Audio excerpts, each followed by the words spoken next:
Hello, thanks for joining me, astrologer Patrick Arundell, for your astrological overview for week commencing the 8th of May.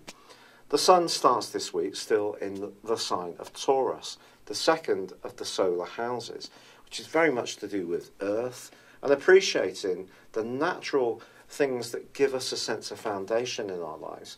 But of course, with Venus the ruler, there can also be that odd desire for treats and to splash out. Now there is a full moon on Wednesday in the sign of Scorpio, which is very intense, and this can create some compulsions over the next couple of weeks, not least because both of these positions are fixed, so it can be a little bit more difficult to revise our desires because somehow or another we seem to be compelled towards them in a very powerful way. But on Wednesday, not only is there this full moon, there is also the change of the point of destiny, or the North Node, which inverts back into the sign of Leo. It's going to be here for the next year and a half.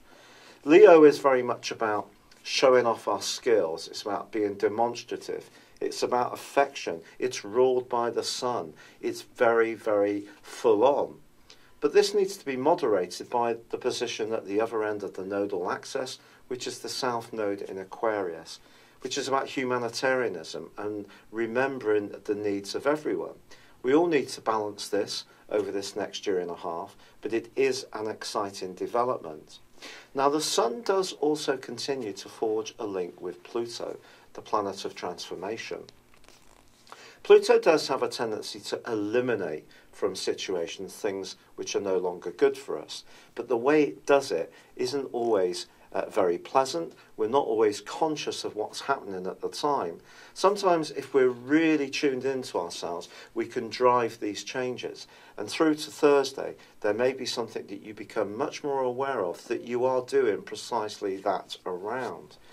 With Uranus and Mercury still in a dazzling combination, bright ideas and sudden switchbacks of direction are also possible this week. But with Venus also now back in the sign of Aries, I think it can be a time when we want to begin over, but we just need to be conscious that Venus is not blessed in this area. So if we do make some sudden moves, we need to just expect that they may not turn out as we hope. And the compulsion that's at the heart of this week in terms of that full moon certainly needs bearing in mind. But what about Mars and Neptune? Well, of course, last week they were in a square, and that continues this week. This is the trickster influence bar none.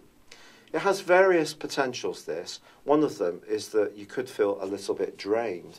On the other hand, there may be something that we're pulled towards that actually we know isn't very good for us, but we might find it a bit hard to resist. But ironically, Mars is actually forging one of the most upbeat of all the planetary influences all through this week, which is a terrific angle to Jupiter. Now, Jupiter may still be tracking backwards. It may still be in its own obtuse angle to Neptune. But I think this can give us a sense of conviction, especially if we're able to think and articulate our ideas.